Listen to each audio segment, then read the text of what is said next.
Firefighters in Southern California are poised to turn the tides on deadly fires that have been burning almost a week. But extremely critical weather conditions in the hours ahead could slow their momentum or even worse, reverse it. This as search and rescue crews go through the ashes of communities already devastated. The death toll has reached 24, and that is likely to rise as their grisly work continues. Any fires contained could potentially be short-lived.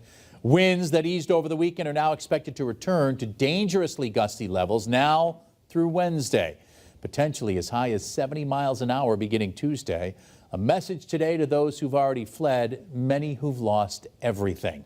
The entire region needs to be prepared to evacuate. We understand that people want to go back, but it is dangerous to do so, and we will not put anybody's safety at risk.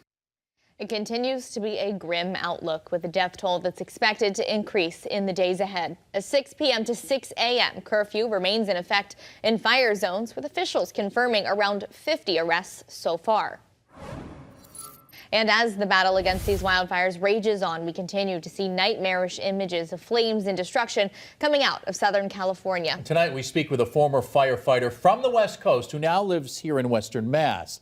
He gives us insight into why thousands of firefighters from California and several surrounding states, as well as Canada and Mexico, are still struggling to beat back the flames. Entire neighborhoods turn to ash as flames sweep through Los Angeles County. Altadena, Pacific Palisades, Pasadena, Malibu.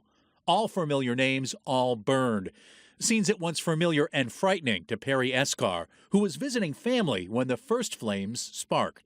We were able to drive through Malibu Canyon on the 31st of December and drove through the Franklin fire, which had just burned December 9th and 10th there. And it stretched from Malibu Canyon all the way down to almost the Malibu Pier. Originally from California, Escar spent his career fighting fires in Southern California. Eventually for the Air Operations Division, where he battled a pair of significant wildfires in San Diego County. Combined, those two fires scorched off almost 500,000 acres in 2003 and 2007. If anything, he says the most recent wildfires are even more daunting because the Santa Monica Mountains present a particularly difficult landscape. In areas, the near vertical cliff sides, filled with dry vegetation, lead to a thin strip of coast, clustered with houses butted one right next to the other. Add to that seasonal drought and the gusting Santa Ana winds, Escar says that's a recipe for disaster.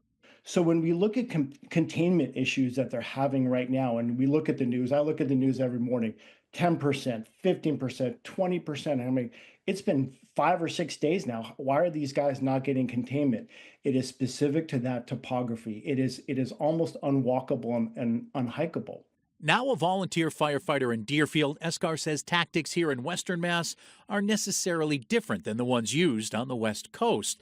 But while the dynamics of a potential wildfire locally wouldn't mirror what we're now seeing in the LA area, he does warn the dry, windy conditions under which it could happen are eerily similar. You get the right conditions happening and everything aligning, and I think that, Western Mass needs to be aware of, of that type of phenomenon happening. Granted, it's not going to happen like a California style, but what I'm saying to you is that there are dangers out here as well. Western Massachusetts is now under moderate to severe drought conditions, and we've already had several wildfires in the region. The most recent in Great Barrington that burned over 1,600 acres before it was contained late in the fall.